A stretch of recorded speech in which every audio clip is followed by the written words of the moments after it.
الله وملائكته يصلون على النبي يا أيها الذين آمنوا صلوا عليه وسلموا تسليما اللهم صل على محمد وعلى آل محمد كما صليت على إبراهيم وعلى آل إبراهيم إنك حميد مجيد اللهم بارك على محمد وعلى آل محمد كما باركت على إبراهيم وعلى آل إبراهيم إنك حميد مجيد بلغ العلا بكماله كشاف الدجى بجماله حسنت جميع خصاله صلوا عليه وآله محمد مئات كفر قومك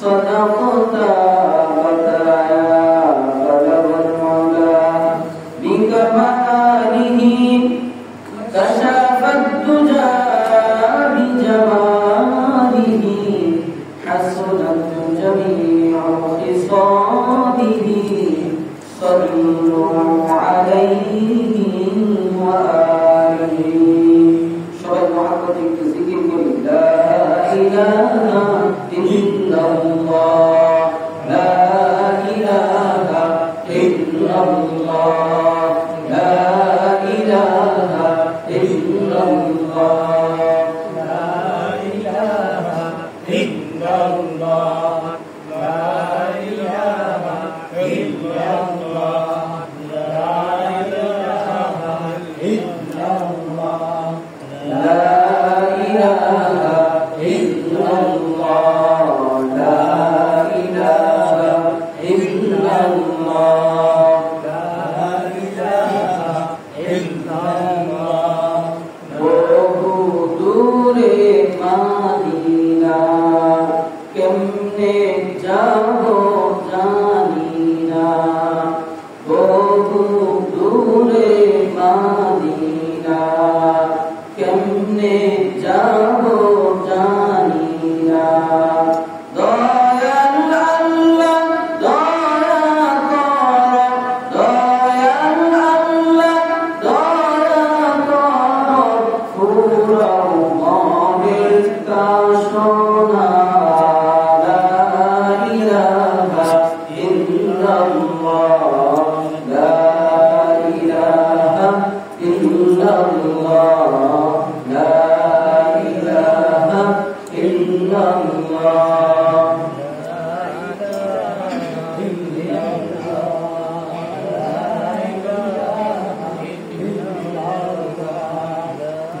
لا إله إلا الله محمد رسول الله صلى الله تعالى عليه وسلم سبحانك لا علم لنا إلا ما علمتنا إنك أنت العليم الحكيم ربي زدني علما ربي زدني علما ربي اشرح لي صدري ويسر لي أمري واحلل عقدة من لساني يفقهوا قولي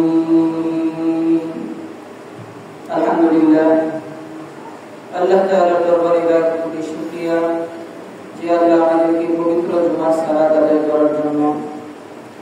মসজিদে উপস্থিত হওয়ার তৌফিক দান করেছেন।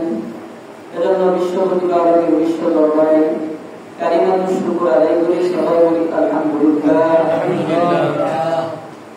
আমরা গত জুমার আগের জুমায় আমরা একটা বিষয় নিয়ে আলোচনা শুরু করেছিলাম, সেটা হলো সন্তানের অধিকার। সন্তানের অধিকার নিয়ে আমরা আলোচনা শুরু করেছিলাম। আমরা ভূমিকায় বলেছিলাম সব কিছু দেয় কে? আল্লাহ। সন্তান দেয় কে? আল্লাহ। আবার সন্তান দেয় না কে? আল্লাহ। সন্তান দেওয়ার পরে এই সন্তানের জন্য করণীয় হলো কি? সন্তানের জন্য করণীয় হলো সন্তানকে জাহান্নামের আগুন থেকে বাঁচানো। সন্তান দিলেন আল্লাহ। এখন দেওয়ার পরে আল্লাহ তাআলা বললেন এই সন্তানকে জাহান্নামের আগুন থেকে বাঁচানোর দায়িত্ব তোমার। তাই আজ আমরা এই বিষয়টা নিয়ে আলোচনা করব, সন্তানের প্রতি মা বাবার কি দায়িত্ব কর্তব্য, অভিভাবকের সন্তানের জন্য কি করণীয়, এই বিষয়টা আমরা আজকে আলোচনা করব ইনশাআল্লাহ। মুহতারাম হাজিরিন, সন্তান দুনিয়াতে আসার আগেই সন্তানের জন্য অভিভাবকের দুইটা করণীয় আমরা মনে রাখব। সন্তান এখনো দুনিয়াতে আসে নাই, সন্তান দুনিয়াতে আসার আগেই সন্তানের অভিভাবক যে তার জন্য দুইটা করণীয়। এক নাম্বার করণীয় হলো ইখতিয়ারুজ যাওজাতিস সালিহা, সন্তানের জন্য ভালো একজন মা নির্বাচন করা। সন্তানের জন্য ভালো মা নির্বাচন করা, এটা অভিভাবকের এক নাম্বার করণীয়। ভালো মা কিভাবে নির্বাচন করবে? আল্লাহর হাবিব বলেছেন যে চারটা গুণ নারীর মাঝে পাওয়া যাবে, চারটা গুণ হলো এমন, যেই চার গুণ যেই নারীর মাঝে পাওয়া যাবে ওই নারীটা হলো ভালো, ওই নারীটা হলো ভালো নারী। আল্লাহ হাবিব বলেন قال رسول الله صلى الله تعالى عليه وسلم تنكح المرأة لأربعين لمالها ولحسبها ولجمالها ولدينها। আল্লাহ নবী বলেন দুনিয়ার উম্মত, তোমরা যারা বিয়ে করবা, বিয়ে করার সময় নারীর চার গুণ দেখবা। চার গুণ দেখা নারীকে বিয়ে করবা। এক নম্বরের গুণ দেখবা ইমানিহা, নারীর সম্পদ দেখবা। দুই নম্বরের গুণ দেখবা ওলি হাসাবিহা, নারীর বংশীয় মর্যাদা দেখবা। মনে রাখবেন মুসলমান, নারীর বংশীয় মর্যাদা দেখার ক্ষেত্রে নারীর মায়ের বংশ দেখবেন কেমন, নারীর মায়ের বংশটা দেখবেন কেমন। তিন নম্বরে আল্লাহর হাবিব বলেন ওলি জামালিহা, নারীর সৌন্দর্যতা দেখবা। চার নম্বরে ওলি দীনিহা, নারীর দিনদারিতা দেখবা। এই চার গুণ বললেন আল্লাহর হাবিব। এক নম্বরে বললেন নারীর সম্পদ দেখবা, দুই নম্বরে বললেন নারীর বংশীয় মর্যাদা দেখবা, তিন নম্বরে বললেন নারীর সৌন্দর্যতা দেখবা, চার নম্বরে বললেন নারীর দিনদারিতা দেখবা। আল্লাহর হাবিব এবার বলেন ফাজফার বিদাতিদ দ্বীন, যে নারীর মাঝে দিনদারিতা পরিপূর্ণ, এমন একটা নারী যে নারী তেমন সুন্দর না, যে নারী তেমন বংশীয় মর্যাদা না, যে নারী তেমন সম্পদ করাও না, কিন্তু নারীর ভিতরে দিনদারিতা পরিপূর্ণ আছে, নারীটা হলো দিনদার। আল্লাহর হাবিব বলেন ফাজফার বিদাতিদ দ্বীন, এই দিনদারি নারীকে প্রাধান্য দিয়া ওই দিনদার নারীটাকে তুমি বিয়ে করে নাও। আল্লাহ তাআলা তোমার ঘরের ভিতরে রহমত আর বরকত দিয়ে ভরপুর করে দিবেন। সুবহানাল্লাহ। দিনদার নারীকে প্রাধান্য দিতে বললেন। তাহলে ভালো মা নির্বাচন করার ক্ষেত্রে রাসূল বললেন দিনদার নারীকে বিয়ে করা। এবার রাসূল বলেন তারিবাতাদার, এরা আমার উম্মতের দল, তুমি যদি দিনদার নারীকে প্রাধান্য না দাও, তুমি যদি সৌন্দর্যতাকে প্রাধান্য দাও, তুমি যদি বংশীয় মর্যাদাকে প্রাধান্য দাও, তুমি যদি মালদার নারীকে প্রাধান্য দাও, দিনদার নারীকে যদি প্রাধান্য না দাও, তাহলে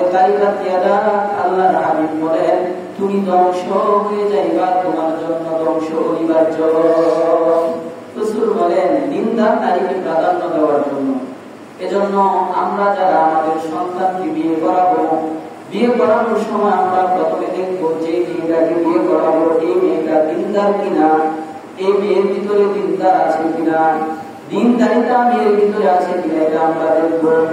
আমরা যুবক ভাই যারা বিয়ে করবো তারাও আমরা পাত্রী দেখার ক্ষেত্রে প্রথমে গিয়ে দেখবো মেয়ে দিনদার কিনা। মনে রাখবেন, আপনার বিবি যদি দিনদার হয় তাহলে আপনার বিবি থেকে আপনার যে সন্তানটা হবে এই সন্তানটাও ভালো হওয়ার আশা করা যায়। কি বলেন, ঠিক কিনা? আর যে নারী সবসময় টিভি সিনেমা নিয়ে ব্যস্ত থাকে, ওই নারীর চিন্তা চেতনায় থাকবে আমার ছেলেটা যেন অমুক নায়কের মতো হয়, আমার মেয়েটা যেন অমুক নায়িকার মতো হয়, এমন চিন্তা চেতনা নিয়ে নারী থাকবে। এমন চিন্তা চেতনা নারীর গর্ভ থেকে যেই সন্তানগুলো দুনিয়াতে আসে এই সন্তানগুলো অদূর ভবিষ্যতে নাস্তিক আর মুরতাদ হয়ে যায়, এতে কোনো সন্দেহ নাই। কি বলেন, ঠিক কিনা? এজন্য বিবাহের আগে দিনদার নারী খুঁজবেন, দিনদার নারী। আল্লাহ আমাদের সবাইকে পাত্রী নির্বাচন করার ক্ষেত্রে আমরা যেন দিনদার পাত্রী নির্বাচন করতে পারি, তৌফিক দান করুন। সবাই বলি আমিন। তাহলে সন্তান দুনিয়াতে আসার আগে এক নাম্বার করণীয় হলো সন্তান বলে আমার জন্য একটা ভালো মা লাগবে, ভালো মা। এখন ভালো মা আপনি নির্বাচন করলেন সন্তানের জন্য। এবার আপনার 2 নাম্বার করণীয় কি? 2 নাম্বার করণীয় হলো আপনার আর আপনার বিবির উভয়ে। 2 নাম্বার করণীয় বাবা মা উভয়ে। হাদিসে আল্লাহ হাবিব বলেন, قال رسول الله صلى الله تعالى عليه وسلم لو أن أحدكم إذا أتى أهله আল্লাহর হাবিব বলেন, তোমাদের কোন ব্যক্তি বিয়ে করার পর তার স্ত্রীর নিকট চলে আসে, স্ত্রীর নিকট আসার পর স্বামী আর স্ত্রী যে পদ্ধতি অবলম্বন করলে দুনিয়াতে সন্তান আসে, যে পন্থা অবলম্বন করলে দুনিয়াতে সন্তান হয়, ওই পন্থা অবলম্বন করার আগে আল্লাহর নবীর একটা দোয়া আছে। এই দোয়াটা বলে যদি তারা এই সম্পর্কে যদি তারা জড়ায়, এই সম্পর্কে যদি তারা আবদ্ধ হয়, আল্লাহর হাবিব বলেন আল্লাহ তাআলা যদি তাদেরকে এই সম্পর্কের দ্বারা সন্তান দিয়ে দেয় তাহলে এই সন্তানকে কোনদিন শয়তান কোনো ক্ষতি করতে পারবে না। আল্লাহর হাবিব বলেন আল্লাহুম্মা বিসমিল্লাহি আল্লাহুম্মা জান্নিবিনাশ শাইতান ওয়া জান্নিবিশ শাইতানা মা রাযাকতানা। আল্লাহর নবী বলেন স্বামী আর স্ত্রী তারা ওই তাদের বিশেষ মুহূর্তে জড়ানোর আগে এই দোয়াটা পড়ে যদি তারা জড়ায় আর আল্লাহ তাআলা যদি তাদেরকে এই সম্পর্কের দ্বারা সন্তান দিয়ে দেয় তাহলে লা ইয়াদুরু শাইতান, শয়তান কোনদিন এই সন্তানকে ক্ষতি করতে পারবে না। এটা হলো 2 নাম্বার করণীয়। তাহলে আমরা সন্তান জন্মের আগেই 2টা করণীয় জানলাম। 1 নাম্বার সন্তানের জন্য ভালো মা নির্বাচন করা। 2 নাম্বারে আমরা জানলাম যে স্বামী আর স্ত্রী যে সম্পর্কে আবদ্ধ হলে সন্তান হয় ওই সম্পর্কে আবদ্ধ হওয়ার আগে প্রতিদিন এই দোয়াটা পড়ে নেওয়া, বিসমিল্লাহি আল্লাহুম্মা জান্নিবিনাশ শাইতান ওয়া জান্নিবিশ শাইতানা মা রাযাকতানা। এই দোয়াটা পড়ে নিবেন। এবার সন্তান দুনিয়াতে আসার পরে সন্তানের জন্য আপনার 12টা দায়িত্ব কর্তব্য মনে রাখবেন। সন্তান দুনিয়াতে আসার পর মা বাবার 12টি দায়িত্ব এবং কর্তব্য খুব ভালো করে মনে রাখবেন মুসলমান। আপনি যদি আপনার এই সন্তানের এই দায়িত্ব এবং কর্তব্যগুলো যদি আপনি পালন করেন, আল্লাহর কসম কোনদিন আপনার এই সন্তান আপনার অবাধ্য হবে না, কোনদিন আপনার এই সন্তান আপনার বিরুদ্ধাচরণ করবে না, এই সন্তানের জন্য কোনদিন আপনার পেরেশানি ভোগ করতে হবে না। আপনি যদি সন্তানের দায়িত্বগুলো সঠিকভাবে পালন করেন, আজকে আপনি যে দায়িত্বগুলো বলা হবে আমরা যেন সবাই এই দায়িত্বগুলো আমাদের সন্তানের পালন করতে পারি। আল্লাহ তৌফিক দান করুন। সবাই বলি আমিন। সন্তান দুনিয়াতে আসার পরে সন্তানের 12টি কর্তব্য এবং দায়িত্ব। 1 নাম্বার, সন্তান দুনিয়াতে আসার পরে 1 নাম্বার কর্তব্য হলো সন্তানের ডান কানে আযান দেওয়া এবং বাম কানে ইকামত দেওয়া। এটা আপনার অভিভাবক, আপনি সন্তানের আপনার দায়িত্ব কর্তব্য। সন্তান দুনিয়াতে ভূমিষ্ঠ হলো, সন্তান দুনিয়াতে ভূমিষ্ঠ হওয়ার পর আপনার এক নম্বরের দায়িত্ব হলো সন্তানের কান কানে আযানের শব্দগুলো শুনিয়ে দেওয়া, সন্তানের কান কানে ইকামতের শব্দগুলো শুনিয়ে দেওয়া।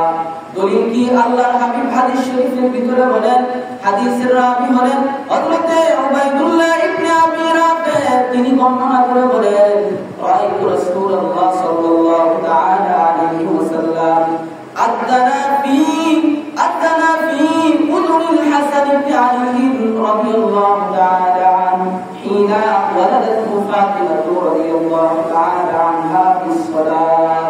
আবু রাফি বলেন, হযরতে ফাতিমা রাদিয়াল্লাহু তাআলা আনহা যখন হযরতে আলী রাদিয়াল্লাহু তাআলা আনহুর সন্তান হযরতে হাসান রাদিয়াল্লাহু তাআলা আনহুকে প্রসব করলেন, তখন আবু রাফি বলেন, আমি আল্লাহর পয়গম্বরকে দেখলাম, আল্লাহর পয়গম্বর হযরতে হাসান রাদিয়াল্লাহু তাআলা আনহুর কানে আযান দিতে। তো ফাতিমা রাদিয়াল্লাহু তাআলা আনহা যখন আলী রাদিয়াল্লাহু তাআলা আনহুর সন্তান হযরতে হাসান রাদিয়াল্লাহু তাআলা আনহুকে প্রসব করলেন, তখন আল্লাহর নবী হাসান রাদিয়াল্লাহু তাআলা আনহুর কানে আযান দিয়েছেন। এটা আমি দেখেছি, আযান দিতে। তাহলে এক নম্বরের কর্তব্য হলো সন্তান দুনিয়াতে আসার পর সন্তানের কানে আযান দেওয়া। আজ আমরা তো আযান দেওয়ার জন্য মসজিদে ইমাম মুয়াজ্জিনের অপেক্ষায় থাকি। আর ইমাম মুয়াজ্জিন লাগে না, আমি তো মুসলমান, আমি তো আযানের শব্দগুলো জানি, কি বলেন জানি না। সবাই আমরা আযানের শব্দ জানি। আমি যে আযানের শব্দগুলো জানি, এই শব্দগুলো আমার বাচ্চার কানে আমি দিয়ে দেব। যদি কোনো পুরুষ না থাকে, আযান দেওয়ার মতো কোনো পুরুষ নাই, তাহলে মহিলা যারা থাকবে তারাই আযানের শব্দগুলো বাচ্চার কানে শোনায় দিবে। বাচ্চাকে আযানের শব্দগুলো বাচ্চাকে শোনায় দিবে। মহিলারাই যারা দাত্রী হিসাবে কাজ করবে, তারাই, যদি কোনো পুরুষ পাওয়া না যায়। এরপরে এক নম্বরের কর্তব্য বাচ্চার কানে আযান দেওয়া, বাচ্চার কানে আযানের শব্দগুলো শোনানো, বাম কানে বাচ্চার ইকামতের শব্দগুলো শোনানো এক নম্বরের কর্তব্য। সন্তান দুনিয়াতে আসার পর বাবা মার দুই নম্বরের দায়িত্ব এবং কর্তব্য হলো সন্তানকে তাহনিক করা। তাহনিক করা, তাহনিক কাকে বলে আমরা অনেকেই জানি না। তাহনিক কাকে বলে? তাহনিক বলা হয় আপনার সন্তান দুনিয়াতে ভূমিষ্ঠ হওয়ার পর আপনার সন্তানটাকে নিয়ে এক আল্লাহওয়ালার নিকট যাবেন। আল্লাহওয়ালা যারা বুজুর্গ আল্লাহওয়ালা, এমন আল্লাহর ওলি যারা, তাদের নিকট যাবেন। তাদের নিকট যাওয়ার পর সাথে করে একটা খেজুর নিয়ে যাবেন। খেজুর, আল্লাহর ওলি এই খেজুরটা মুখে নিবেন। আল্লাহর বান্দা এই খেজুরটা মুখে নেওয়ার পর এই খেজুরটাকে চিবাবেন, চাবাবেন। চিবানোর পর এই খেজুর মিশ্রিত যে টুকুটা আল্লাহর ওলির মুখে তৈরি হবে, এই টুকুটা বাচ্চার মুখে দিয়ে দেবে। এটাকে বলা হয় তাহনিক। এটাকে তাহনিক বলা হয়। খেজুর চিবানো রস বাচ্চার মুখে দেওয়া প্রথম, এটাকে তাহনিক করা হয়। বাচ্চাকে তাহনিক করা দলিল বুখারীর হাদিস। হাদিসের রাবী হলেন হযরতে আসমা বিনতে আবু বকর রাদিয়াল্লাহু তাআলা। হযরতে আবু বকরের নাম কি জানেন না? আবু বকরের নাম কি শুনেন নাই? আবু বকর রাদিয়াল্লাহু তাআলা আনহু, ওনার কন্যা আসমা রাদিয়াল্লাহু তাআলা আনহা, উনি এই হাদিসের রাবী। হযরতে আসমা রাদিয়াল্লাহু তাআলা আনহা তিনি বলেন, আল্লাহর নবীর সাথে মুসলমানরা যখন মক্কা ছেড়ে মদিনায় হিজরত করে চলে, মক্কা ছেড়ে যখন মদিনায় যায়, মদিনায় যাওয়ার পর মুসলমানদের কোনো সন্তান হয় না। মক্কা ছেড়ে মুসলমান মদিনায় হিজরত করে চলে যায়। মদিনায় হিজরত করে চলে যাওয়ার পর মুসলমানদের কোনো সন্তান নাই, সন্তান হয় না। মদিনার ইহুদিরা বলতে লাগলো, আরে মুসলমান মক্কা ছেড়ে মদিনায় আসলো অশুভ লক্ষণ নিয়ে। মদিনার ইহুদিরা তারা বলতে লাগলো, মদিনার মুসলমানরা মক্কা ছেড়ে তারা মদিনায় আসলো কি নিয়ে জানো? অশুভ লক্ষণ নিয়ে। কেন? এদের কোনো সন্তান হয় না, এরা খালি অসুস্থ হয়, এদের রোগ হয়। হযরত আসমা বিনতে আবু বকর বলেন, এমন অবস্থায় আন্নাহা হামালাত বি আব্দুল্লাহ ইবনে জুবাইর, আমি আব্দুল্লাহ ইবনে জুবাইরকে আমি গর্ভে ধারণ করলাম। আসমা বিনতে আবু বকর বলেন, আমি আব্দুল্লাহ ইবনে জুবাইরকে গর্ভে ধারণ করলাম। গর্ভে ধারণ করার পর ফাখারাজতু ইলাল মাদিনা, আমি আব্দুল্লাহ ইবনে জুবাইরকে গর্ভে নিয়ে আমি মক্কা ছেড়ে মদিনায় হিজরত করলাম। মক্কা ছেড়ে মদিনায় হিজরত করে যাওয়ার পর ফাতাইতু বিল মদিনা, আমি মদিনায় আগমন করলাম। মদিনায় আগমন করে ফানাসালতু বিল কুরবা, মদিনায় একটা জায়গা আছে যে জায়গার নাম হলো কুরবা। কুরবা একটা জায়গা, কুরবা নামক জায়গায় আমি অবতরণ করলাম। কুরবা নামক জায়গায় অবতরণ করার পর কুরবা, আমি আব্দুল্লাহ ইবনে জুবাইরকে এই কুরবা নামক জায়গায় প্রসব করলাম, মানে আমার বাচ্চা হয়। আমি আব্দুল্লাহ ইবনে জুবাইরকে কুরবা নামক জায়গায় প্রসব করলাম। করার পর সুম্মা তাইতু বিহিন নবী সাল্লাল্লাহু আলাইহি ওয়াসাল্লাম, আল্লাহর নবী মদিনায় আমার বাচ্চাকে আমি কুলে নিয়ে আল্লাহর রাসূলের দরবারে আসলাম।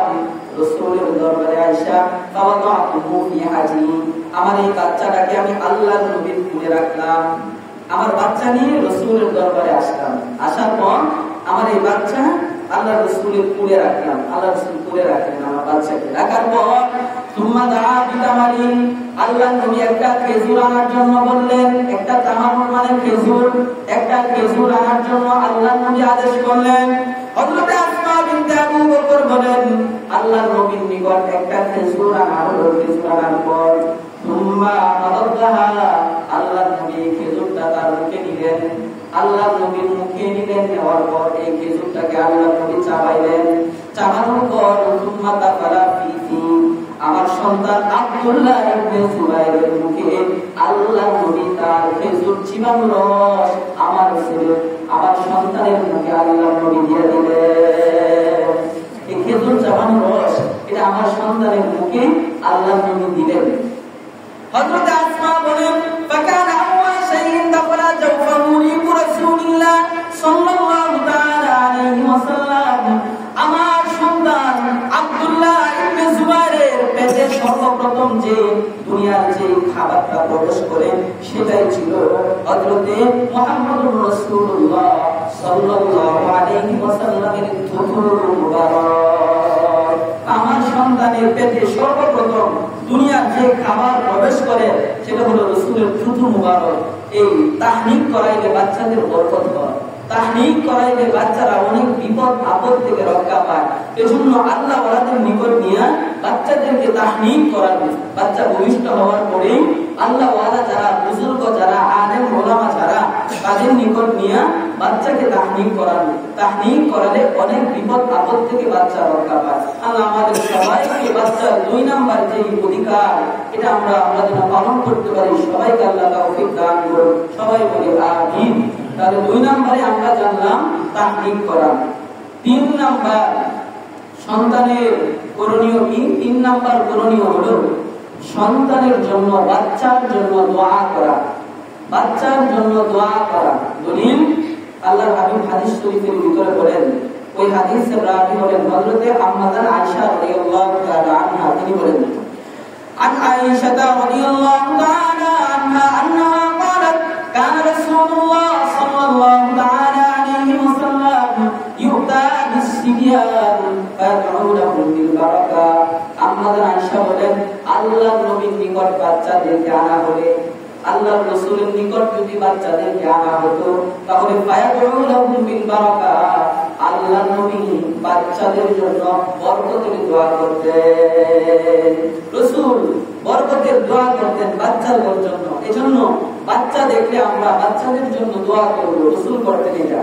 আমাদের অভিভাবক হিসেবে আমাদেরও কর্তব্য যে বাচ্চাদের জন্য দোয়া করা। রাসূল করতেন। বাচ্চা জন্ম হওয়ার পরে বাচ্চার বাবাকে আল্লাহর নবী অভিবাদন জানাইতেন, স্বাগত জানাইতেন। দলিল আল্লাহর নবী হাদিস শরীফের ভিতরে বলেন, জাআলাল্লাহু মুবারাকান আলা আবি ওয়া আলা উম্মতি মুহাম্মাদিন সাল্লাল্লাহু তাআলা আলাইহি ওয়াসাল্লাম। কোন বাচ্চা দুনিয়াতে ভূমিষ্ঠ হলে আল্লাহর নবী দেখার পর ওই বাচ্চার বাবাকে আল্লাহর নবী অভিবাদন জানাইতেন এইভাবে যে, আল্লাহ তাআলা তোমার এই বাচ্চার দ্বারা আল্লাহ তোমাকে বরকতময় করুন এবং আল্লাহ তাআলা তোমার এই বাচ্চার দ্বারা গোটা উম্মতি মুহাম্মদকে আল্লাহ বরকতময় করুন। রাসূল দোয়া করতেন, আমরাও করব। তাহলে আমরা 2 নাম্বার উপর 3 নাম্বার করণীয় জানলাম। 3 নাম্বার করণীয় হলো বাচ্চার জন্য দোয়া করা। 4 নাম্বার করণীয় হলো আকিকা করা। আকিকা বাচ্চার আকিকা করা, বিষয়টা আমরা ভালো করে জানবো। আকিকা করা, আকিকা আমরা কবে করব? আকিকা আমরা করব বাচ্চা জন্মের 7ম দিনে, না হয় 14তম দিনে, না হয় 21তম দিনে। এই 3 দিনের ভিতরে করা হলো সুন্নাত। বাচ্চা যেদিন জন্ম নিল এরপর থেকে 7ম দিন অথবা 14তম দিন অথবা 21তম দিন, এই 3 দিনে যদি আমরা করতে পারি তাহলে এটা সুন্নাত হয়। আর এই 3 দিনে আমি করতে না পারি তাহলে যে কোনো সময় আমি বাচ্চার আকিকা করে নিব। আকিকা করা এটার দলিল কি? রাসূল হাদিসের ভিতরে বলেন, قال رسول الله صلى الله تعالى عليه وسلم كل غلام رهين بعقيقته। আল্লাহর হাবিব বলেন প্রত্যেকটা নবজাত সন্তান, প্রত্যেকটা ভূমিষ্ঠ হওয়া সন্তান তার আকিকার সাথে আবদ্ধ থাকে। প্রত্যেকটা সন্তান আকিকার সাথে আবদ্ধ থাকে। আল্লাহর নবী বলেন তুসবাহু আনহু ইয়াওমা সাবিহি। ওই নবজাত সন্তান, ওই ভূমিষ্ঠ হওয়া সন্তানের পক্ষ থেকে তার জন্মের 7ম দিনে আকিকা করা হবে। 7ম দিন তার আকিকা করা হবে। এটা আমার দায়িত্ব। আমি সন্তানের যে বাবা, অভিভাবক, আমার দায়িত্ব সন্তানের আকিকা করা। 7ম দিনে তার আকিকা করা। এবং আল্লাহর নবী বলেন ওয়ায়ুদাকু রাসূ। 7ম দিনে তার মাথার চুলগুলো মুন্ডন করা হবে, তার মাথা মুন্ডন করা হবে। এই জায়গায় একটা কথা মনে রাখবেন, মাথা মুন্ডন করার পর 7ম দিনে সন্তানের মাথা মুন্ডন করার পর ওই মাথার চুলগুলো একটা স্বর্ণকারের দোকানে নিয়ে যাবেন। নিয়ে যাওয়ার পর এক পাল্লায় বাচ্চার চুলগুলো রাখবেন, আর এক পাল্লায় রূপা রাখবেন। রূপা, চুলের সমপরিমাণ রূপা যতটুকু হবে ততটুকু আপনি আল্লাহ রাস্তায় দান করে দিবেন, গরিব গুরাবাদেরকে দান করে দিবেন। তাহলে আল্লাহ তাআলা আপনার এই বাচ্চাকে অসংখ্য অগণিত বিপদ আপদ থেকে হেফাজত করবেন। আপনি যদি এই কাজটা করেন, অল্প চুলেই তো হয়, এই চুলগুলা নিয়ে স্বর্ণকারের দোকানে আপনি যদি এই চুলের সমপরিমাণ রূপা বা টাকা আপনি যদি দান করে দেন, তাহলে আল্লাহ তাআলা আপনার এই সন্তানকে অসংখ্য অগণিত বিপদ আপদ থেকে আল্লাহ রক্ষা করবেন, হেফাজত করবেন। তাহলে আমরা জানলাম যে আকিকা করা, আকিকা কবে করব? 7ম দিনে। যদি 7ম দিনে করতে না পারি তাহলে 14তম দিনে, 14তম দিনে করতে না পারলে 21তম দিনে। 14তম দিনে এবং 21তম দিনে এটার দলিল কি? রাসূল হাদিসে বলেন قال رسول الله صلى الله تعالى عليه وسلم العقيقة تذبح ل7। আল্লাহ পয়গম্বর বলেন বাচ্চা ভূমিষ্ঠ হওয়ার পর বাচ্চার আকিকা করা হবে 7ম দিনে। যদি 7ম দিনে সম্ভব না হয় তাহলে আল্লাহর হাবিব বলেন আউলি 14 অথবা 14তম দিনে আকিকা করা হবে। 14তম দিনে যদি আকিকা করা সম্ভব না হয় আল্লাহর হাবিব বলেন আউলি 21, তাহলে 21তম দিনে বাচ্চার আকিকা করবেন। মনে রাখবেন বাচ্চার আকিকা করবেন আপনি অভিভাবক। আপনি যদি আকিকা না করেন আপনার সন্তান আকিকা না করবে, কিয়ামতের ময়দানে আল্লাহর আদালতে আপনার সন্তান আপনার ব্যাপারে নালিশ করবে, আল্লাহ আমার বাবা আমার আকিকা করে নাই, আমার বাবা আমার আকিকা করে নাই। এবার আকিকা করবেন, আকিকা কয়টা পশু দ্বারা করতে হবে? মনে রাখবেন সন্তান, ছেলে সন্তানের ক্ষেত্রে 2টা, আর কন্যার ক্ষেত্রে হলো 1টা। ছেলে সন্তানের ক্ষেত্রে 2টা ছাগল দিয়ে আকিকা করবেন, আর কন্যার ক্ষেত্রে 1টা ছাগল দিয়ে আকিকা করবেন। দলিল কি? আল্লাহর হাবিব হাদিস শরীফের ভিতরে বলেন, হাদিসের রাবী হলেন আম্মাদান আয়েশা রাদিয়াল্লাহু তাআলা আনহা। তিনি বলেন আন্না রাসূলুল্লাহ সাল্লাল্লাহু তাআলা আলাইহি ওয়াসাল্লাম আমার উম্মানিল গুলাম শাতানি মুকাফিয়াতান ওয়া লিল জারিয়াতি শাতুন। আম্মাদান আয়েশা বলেন আল্লাহর পয়গম্বর তার সাহাবাদেরকে আদেশ করেছেন, হে আমার সাহাবার দল, তোমাদের যদি কারো ছেলে সন্তান জন্ম নেয়, ছেলে সন্তান জন্ম নেওয়ার পরে তোমরা একই বয়সী 2টা ছাগল দিয়া ওই সন্তানের আকিকা করবা। রাসূল বলেন শাতানি মুকাফিয়াতান, একই বয়সী সমবয়সী 2টা ছাগল দিয়ে ওই ছেলে সন্তানের আকিকা করবা। ওয়ানিল জারিয়াতি শাতুন, কারো যদি কন্যা সন্তান হয় তাহলে কন্যা সন্তান হলে 1টা বকরি দ্বারা তোমরা আকিকা করবা। এবার যদি কেউ এমন হয় ছেলে সন্তান হলো 2টা বকরি দ্বারা আপনি আকিকা করার সামর্থ্য নাই, 2টা বকরি দ্বারা আপনি আকিকা করতে পারবেন না, আল্লাহর হাবিব বলেন আপনার ছেলে সন্তানের পক্ষ থেকে যদি আপনি একটা বকরি দ্বারাও যদি আকিকা করেন তাহলে আকিকা আদায় হয়ে যাবে। একটা দ্বারা যদি করেন তাহলে আদায় হয়ে যাবে। দলিল আল্লাহর নবী হাদিস শরীফের ভিতরে বলেন قال رسول الله صلى الله تعالى عليه وسلم أنه عدى عن الحسن بشاة حضرت علي رضي الله تعالى عنه সন্তান হযরত হাসান রাদিয়াল্লাহু তাআলা আনহু জন্ম নেওয়ার পরে আল্লাহর হাবিব হাসান রাদিয়াল্লাহু তাআলা আনহুর পক্ষ থেকে একটা বকরি দ্বারা আকিকা করেছেন। হাসান রাদিয়াল্লাহু তাআলা আনহু আকিকা করেছেন একটা বকরি দ্বারা। এজন্য যারা সামর্থ্যবান না তারা যদি ছেলে সন্তানের পক্ষ থেকে একটা বকরি দ্বারা আকিকা করেন তাহলেও আকিকা আদায় হয়ে যাবে। আমরা আকিকা গুলো সন্তানের আদায় করে নেব। 4 নম্বর করণীয় আমরা জানলাম। 5 নম্বর করণীয় হলো সন্তানের জন্য ভালো একটা নাম রাখা। বর্তমানে আমরা সন্তানের কি নাম যে রাখি আমরা হেফাজত করব। সন্তানের ভালো নাম রাখা এটা সন্তান আপনার কাছে অধিকার, এটা আপনার অধিকার। সন্তানের ভালো নাম রাখা। দলিল হাদিসের ভিতরে আছে, হাদিসের রাবি হযরত আব্দুল্লাহ ইবনে আব্বাস রাদিয়াল্লাহু তাআলা আনহু বর্ণনা করেন عن عبد الله بن عباس رضي الله تعالى عنه قال حضرت عبد الله بن عباس তিনি বর্ণনা করে বলেন قالوا সাহাবারা বললেন ইয়া রাসূলুল্লাহ ও আল্লাহর পয়গম্বর قد علمنا حق الوالد ও আল্লাহর পয়গম্বর আমরা তো জানি মা বাবার কি অধিকার, মা বাবার অধিকার সম্পর্কে আমরা জানি। মা বাবাকে খেদমত করা লাগবে, মা বাবাকে দেখাশোনা করা লাগবে, জানি না আমরা সবাই? মা বাবাকে দেখাশোনা করা লাগবে, মা বাবার খেদমত করা লাগবে, মা বাবার অধিকার সম্পর্কে আমরা জানি। ও আল্লাহর পয়গম্বর বাবা হাক্কুল ওয়ালাদ সন্তানের অধিকার কি? সন্তান আমি যে বাবা, সন্তান আমার কাছে কি অধিকার পায়? ওরা আল্লাহর পয়গম্বর বলেন আইয়ুসিরা ইসমাহু, হে আমার সাহাবাগণ সন্তানগণ তোমাদের কাছে অধিকার পায় সন্তানের ভালো একটা নাম রাখা। আইয়ুসিরা ইসমা সন্তানের ভালো একটা নাম রাখা, এটা সন্তান তোমার কাছে অধিকার পায়। আল্লাহর হাবিব হাদিস শরীফের ভিতরে বলেন সন্তানের ভালো নাম রাখা এটা আপনার কাছে অধিকার পায়। সন্তানের ভালো নাম রাখবেন। যদি ভালো নাম আপনি বের করতে না পারেন তাহলে যারা আলেম তাদের কাছ থেকে ভালো একটা নাম দিবেন, ভালো নাম রাখবেন। হাদিসের ভিতরে এসেছে কিয়ামতের ময়দানে, হাসরের ময়দানে অনেক মানুষ এমন হবে নামের ওসিলায় আল্লাহ তাদেরকে জান্নাতের মেহমান বানাবে। নামের ওসিলায় আল্লাহ তাদেরকে জান্নাতের মেহমান বানাবে। এজন্য ভালো নাম রাখবেন সন্তানের। এটা 5 নম্বরের অধিকার। 6 নম্বরের অধিকার সন্তানকে ঈমানি তরবিয়ত শিক্ষা দেওয়া। ঈমানি তরবিয়ত সন্তানকে শিক্ষা দেওয়া এটা আপনার দায়িত্ব, মনে রাখবেন। সন্তানকে ঈমানি তরবিয়ত শিক্ষা দেওয়া। আর ঈমানি তরবিয়তের মাঝে শ্রেষ্ঠতম তরবিয়ত হলো নামাজের তরবিয়ত। সন্তানকে নামাজের তরবিয়ত শিক্ষা দেওয়া এটা আপনার দায়িত্ব, কর্তব্য। রাসূল হাদিসের ভিতরে বলেন, হাদিসের রাবি আবু হুরায়রা রাদিয়াল্লাহু তাআলা আনহু তিনি বর্ণনা করে বলেন قال رسول الله صلى الله تعالى عليه وسلم مروا اولادكم بالصلاه আল্লাহ নবী বলেন হে আমার উম্মতের দল তোমরা তোমাদের সন্তানদেরকে নামাজের আদেশ করো। কখন করবা? যখন আপনার সাবিনা সিনিন, যখন সন্তানের বয়স হয় 7 বছর। আপনার উসাবহন মানে 7 বছর বয়স হলে সন্তানকে তোমরা নামাজের আদেশ করো।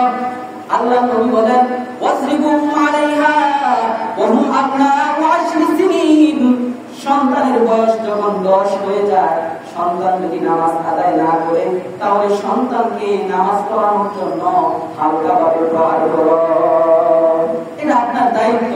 10 বছর বয়স থেকে সন্তানকে নামাজের আদেশ করা, 7 বছর বয়স থেকে সন্তানকে নামাজের আদেশ করা। সন্তান যদি নামাজ না পড়ে 10 বছর বয়স হয়ে গেল নামাজ পড়ে না, নামাজ না পড়ার কারণে আল্লাহর হাবিব বলেন আপনার সন্তানকে আপনি প্রহার করেন, আপনি মারেন, এরপরে সন্তানের জন্য নামাজ পড়ে। এটা আপনার দায়িত্ব। এরপরে রাসূল বলেন ওয়াফারিকু বাইনাহুম ফিল মাদাজি, সন্তানের বয়স যখন 10 হয়ে যাবে তখনই সন্তানের বিছানাগুলো আলাদা করে দিবেন, আপনাদের সাথে আর থাকতে দিবেন না। সন্তানের রাতের বিছানা আলাদা করবেন, তারা আলাদা বেডে ঘুমাবে, আলাদা বিছানায় ঘুমাবে। মনে রাখবেন আপনার সন্তান বয়স 7 গেল, আপনি নামাজ আদেশ করেন নাই, 10 বছর হয়ে গেল, আপনি আপনার রাসূল এই হাদিসটা মনে রাখবেন। আল্লাহর হাবিব বলেন কুল্লুকুম রাঈন ওয়া কুল্লুকুম মাসউলুন আন রাইয়াতিহি। সবাই আপনারা দায়িত্ববান, কিয়ামতের ময়দানে আপনাকে আপনার দায়িত্বের ব্যাপারে জিজ্ঞেস করা হবে। আপনার সন্তানের দায়িত্ববান আপনি, কিয়ামতের ময়দানে আপনার সন্তানের ব্যাপারে আপনাকে জিজ্ঞেস করা হবে। আপনি কি আপনার সন্তানের অধিকারগুলো আদায় করেছেন কিনা, আপনার সন্তানের হকগুলো আপনি আদায় করেছেন কিনা আপনাকে জিজ্ঞেস করা হবে। এজন্য আপনি যদি আপনার সন্তানকে নামাজের আদেশ না দেন, নামাজের শিক্ষা না দেন, নামাজের তরবিয়ত না দেন, তাহলে আপনি প্রস্তুত থাকবেন কিয়ামতের ময়দানে, হাসরের ময়দানে আল্লাহর আদালতে জবাব দেওয়ার জন্য। আল্লাহর আদালতে আপনার জবাব দিতে হবে আপনার সন্তানকে কেন নামাজের শিক্ষা দিলেন না। সন্তান আপনার ব্যাপারে আল্লাহর আদালতে মামলা দায়ের করে বলবে, আয় আল্লাহ, আমার বাবা কোনদিন আমাকে নামাজের জন্য বলে নাই, কোনদিন আমাকে আমার বাবা রোজার জন্য বলে নাই, কোনদিন আমার বাবা আমাকে ইসলামের বিধান পালন করার জন্য বলে নাই, আমার বাবা তো আমার অভিভাবক ছিল বলে নাই। তখন আল্লাহ বাবাকে বলবে, তুমি কি এগুলা বলছো, বলো নাই? তখন বাবা বলবে, আমি তো বলি নাই। তখন আল্লাহ বাবাকে সন্তানের কারণে বাবাকে আল্লাহ তাআলা জাহান্নামে নিক্ষেপ করবে, জাহান্নামে ফেলাবে। তাহলে সন্তানকে নামাজের তরবিয়ত শিক্ষা দেওয়া আপনার দায়িত্ব, আপনার কর্তব্য মনে রাখবেন। যাদের সন্তানের বয়স 7 বছর হয়ে গেল, এখন থেকে নামাজের শিক্ষা দেন। 10 বছর হয়ে গেল নামাজ না পড়লে প্রহার করেন, এরপরেও নামাজ পড়তে বাধ্য করেন। আল্লাহ আমাদের সবাইকে তৌফিক দান করুন। আমরা 6 নম্বরে জানলাম ঈমানি তরবিয়ত শিক্ষা দেওয়া। 7 নম্বর হলো সন্তানকে ধর্মীয় শিক্ষার প্রতি উৎসাহ দেওয়া। আরে বড় আফসোস লাগে, আজ আমরা আমাদের সন্তানগুলোকে ধর্মীয় শিক্ষা দিতে চাই না। ধর্মীয় শিক্ষার মাঝে শ্রেষ্ঠতম শিক্ষা হলো কোরআনের শিক্ষা। আপনার সন্তান মুসলমান, ভালো করে মনে রাখবেন, আপনার সন্তান বড় ডক্টর হবে, এটা মুসলমানদের জন্য গৌরবের বিষয়। আপনার সন্তান বড় ইঞ্জিনিয়ার হবে, এটা মুসলমানদের জন্য গৌরবের বিষয়। আপনার সন্তান বড় কিছু হবে, এটা মুসলমানদের জন্য গৌরবের বিষয়। কিন্তু মুসলমান মনে রাখবেন, আপনার সন্তানের প্রাথমিক শিক্ষা কোরআনের শিক্ষা, এটা যদি আপনি না দেন, তাহলে আপনার এই সন্তানটা কোনো একদিন নাস্তিক অথবা কোনো একদিন মুরতাদ হয়ে যেতে পারে, এতে কোনো সন্দেহ নাই। মুসলমান মনে রাখবেন, আপনার সন্তানের ভিতরে কোরআনের শিক্ষা যদি না থাকে, আপনার সন্তানের ভিতরে কোরআনের আলো যদি না থাকে, তাহলে মুসলমান এমন হতে পারে আপনি যখন বৃদ্ধ হয়ে যাবেন, তখন আপনার সন্তান আপনাকে বৃদ্ধাশ্রমে রেখে আসবে। কি বলেন, ঠিক কিনা? বাংলাদেশের ভিতরে বা বিশ্বের যত কান্ট্রিগুলোর মাঝে বৃদ্ধাশ্রমগুলো আছে, আপনি গিয়ে দেখেন যাদের সন্তানের ভিতরে কোরআনের শিক্ষা আছে, যাদের সন্তান হলো আলেম, এদের কোনো মা বাবা বৃদ্ধাশ্রমে নাই। যাদের সন্তানগুলো আলেম, যাদের ভিতরে কোরআনের শিক্ষা আছে, এদের মা বাবাকে বৃদ্ধাশ্রমে রাখে না। তাহলে মুসলমান, আপনার সন্তান পরবর্তীতে আপনার খেদমত করবে, আপনার সন্তান পরবর্তীতে আপনার দেখাশোনা করবে আপনার বৃদ্ধ বয়সে। এটা যদি আপনি চান, তাহলে মুসলমান আপনাদের হাতে ধরে পায়ে যদি আপনার সন্তানকে কোরআনের শিক্ষায় শিক্ষিত করেন, কোরআনের শিক্ষা দেন, প্রাথমিক শিক্ষা কোরআনের তেলাওয়াত শিখান, কোরআন শিক্ষা দেন, এটা আপনার দায়িত্ব, কর্তব্য। আপনার সন্তানের ভিতরে যদি কোরআনের শিক্ষা থাকে বাবা, তাহলে কোনদিন আপনার এই সন্তানটা আপনাকে কোনদিন কষ্ট দিবে না, আপনার বিবিকে কষ্ট দিবে না, আপনাকে দেখাশোনা করবে, কোনদিন আপনার অবাধ্য হবে না। কোরআনের শিক্ষা দেন। আল্লাহর হাবিব হাদিস শরীফের ভিতরে বলেন, ক্বালা রাসূলুল্লাহ সাল্লাল্লাহু তাআলা আলাইহি ওয়াসাল্লাম, খায়রুকুম মান তাআল্লামাল কুরআন ওয়া আল্লামা। দুনিয়ার মাঝে কাদেরকে তোমরা শ্রেষ্ঠ বানাও, দুনিয়াতে কাদেরকে তোমরা শ্রেষ্ঠ বানাও? আল্লাহর হাবিব বলেন, আল্লাহর নিকট দুনিয়াতে তারাই হলো সবচেয়ে উত্তম, তারাই হলো সবচেয়ে ভালো, তারাই হলো সবচেয়ে শ্রেষ্ঠ যারা কোরআন শিখে এবং অন্যকে শিখায়। যারা কোরআন শিখে অন্যকে শিখায়, তাদের যে শ্রেষ্ঠ, তাদের চেয়ে ভালো দুনিয়াতে আর কেউ নাই। রাসূল অন্য হাদিসের ভিতরে বলেন, ক্বালা রাসূলুল্লাহ সাল্লাল্লাহু তাআলা আলাইহি ওয়াসাল্লাম, তাআল্লামুল কুরআন ওয়াল ফারাইদ। হে দুনিয়ার মানুষ, তোমরা কোরআন শিখো এবং আয়াতের জ্ঞান শিক্ষা করো। ওয়াল্লিমুন নাস, এবং কোরআন এবং ফারাইদের জ্ঞান অন্য মানুষকে তোমরা শিক্ষা দাও। কেন? ফাইন্নী মাবউস, আমি রাসূল দুনিয়াতে চিরকাল থাকবো না। আমি রাসূল যদি না থাকি, আমার এই কোরআনের হেফাজত কারা করবে? আমার এই কোরআন কি তারা দেখবে?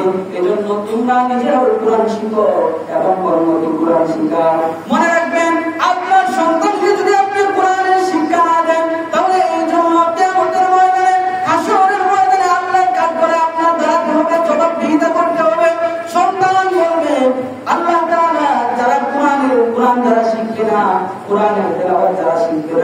স্বয়ং কুরআন তাদের বিরুদ্ধে আল্লাহর দরবারে নালিশ করবে। কুরআন তাদের বিরুদ্ধে আল্লাহর দরবারে নালিশ করবে, আল্লাহ আমাকে আপনি দুনিয়াতে পাঠাইলেন, এই বান্দাগুলা আমার তেলাওয়াত শিখে নাই, আমাকে শিখে নাই, কুরআন নালিশ করে বলতো। শুধু তাই না, মনে রাখবেন যারা কুরআনের তেলাওয়াত শিখেন নাই, আল্লাহর রাসূল তাদের ব্যাপারে কিয়ামতের ময়দানে, হাসরের ময়দানে আল্লাহর আদালতে নালিশ করবেন। আল্লাহর রাসূল বলবে, ওয়াকালার রাসূল ইয়া কওমি ইত্তাখাযু হাযাল কুরআন মাহজুরা। আমাদের নবী আমার বিরুদ্ধে বলবে, আপনার বিরুদ্ধে বলবে, যারা কুরআনের তেলাওয়াত শিখেন নাই তাদের বিরুদ্ধে বলবে, আল্লাহ আমার এই বান্দী, আমার এই উম্মতগুলা, আমার এই উম্মতগুলা এই কুরআনকে দুনিয়ার জমিনের মাঝে পরিত্যাজ্য হিসাবে গ্রহণ করেছে। কুরআনের তেলাওয়াত শিখে নাই, কুরআন শিখে নাই, আল্লাহর রাসূল অভিযোগ করবে, রাসূল বলবে, রাসূল যদি আমার আপনার বিরুদ্ধে আল্লাহর কাছে নালিশ করে, তাহলে কি আমরা পরকালে জান্নাত পাবো? তাহলে দেখেন, কুরআনের তেলাওয়াত আমি না শিখলে, আমার বাচ্চাকে না শিখালে রাসূল আমার বিরুদ্ধে আল্লাহর দরবারে নালিশ করবে। শুধু তাই না, তারা কুরআনের তেলাওয়াত শিখবেন না, বাচ্চাকে শিখাবেন না। আল্লাহ তাআলা পবিত্র কুরআনে ঘোষণা দিলেন, এই মানুষগুলোকে আল্লাহ তাআলা হাসরের ময়দানে কবর থেকে উঠাবে, অন্ধ বানায় আল্লাহ এদেরকে কবর থেকে উঠাবে। আল্লাহ তাআলা এদের কবরগুলোকে সংকীর্ণ করে দিবে। আল্লাহ বলেন, ওয়ামান আরাদা আন যিকরি ফাইন্না লাহু মাঈশাতান দানকা ওয়া নাহশুরুহু ইয়াওমাল কিয়ামাতি আমা। আল্লাহ বলেন, যারা কুরআনের তেলাওয়াত শিখবে না, কুরআন শিখবে না, আল্লাহ তাআলা তাদের কবরগুলোকে সংকীর্ণ করে দিবেন। শুধু তাই না, আল্লাহ তাআলা তাদেরকে হাসরের ময়দানে কবর থেকে যখন উঠাবে, তখন আল্লাহ তাদেরকে আমা, অন্ধ বানায় আল্লাহ তাদেরকে উঠাবে। অন্ধ বানায় দেব আল্লাহ, অন্ধ বানায় আল্লাহ তাআলা তাদেরকে উঠাবে। এজন্য মুসলমান সবাই নিজে কোরআন শিখবেন। আপনার অধীনস্থ যারা, আপনার সন্তান যারা, তাদেরকেও কোরআনের শিক্ষা দিবে, এটা আপনার দায়িত্ব। কোরআনের শিক্ষাটা দিবে, এটা আপনার দায়িত্ব। তাহলে 7 নম্বরে আমরা জানলাম সন্তানকে কোরআনের শিক্ষা দেওয়া। আমরা বলেছিলাম সন্তান দুনিয়াতে আসার পরে 12টা দায়িত্ব কর্তব্য আমরা যারা অভিভাবক তাদের।